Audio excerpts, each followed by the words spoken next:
জুলাই আন্দোলন মেধাবী শিক্ষার্থীদের অধিকারের সংগ্রাম ছিল। এটি কোনো রাজনৈতিক দলের একক আন্দোলন না। তাই এই আন্দোলনকে কোনো পক্ষে নেওয়া বা দ্বিধা বিভক্তির কোনো সুযোগ নেই বলে মন্তব্য করেন পানি সম্পদ মন্ত্রী শহীদ উদ্দিন চৌধুরী অ্যানি।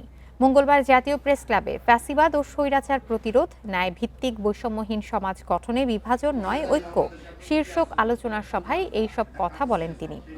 বিরোধী দলের বর্তমান রাজনৈতিক অবস্থান নিয়ে কথা বলতে গিয়ে তিনি বলেন, আজকের বিরোধী দলের অবস্থান বাংলাদেশের ইতিহাসে খুব একটা প্রশংসনীয় কখনোই ছিল না।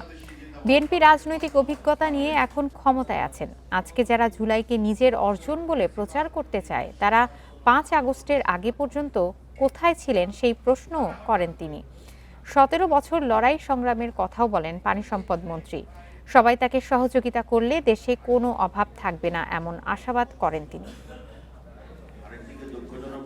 জুলাই আন্দোলনে আমি শ্রদ্ধার সাথে বলছি, আমাদের সাধারণ ছাত্র ছাত্রী, শিক্ষার্থী, সাধারণ মানুষ, ইয়াং জেনারেশন, প্রজন্ম যেভাবে ঐক্যবদ্ধ হয়েছে, আবার বলছি এটা কোনো দলের আন্দোলন ছিল না।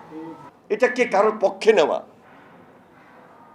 কারোর বিপক্ষে বাধ্য করা, বিপক্ষে নেওয়া এবং এটার মধ্যে দ্বিধা বিভক্তি নিয়ে আসা, এই সুযোগ নাই।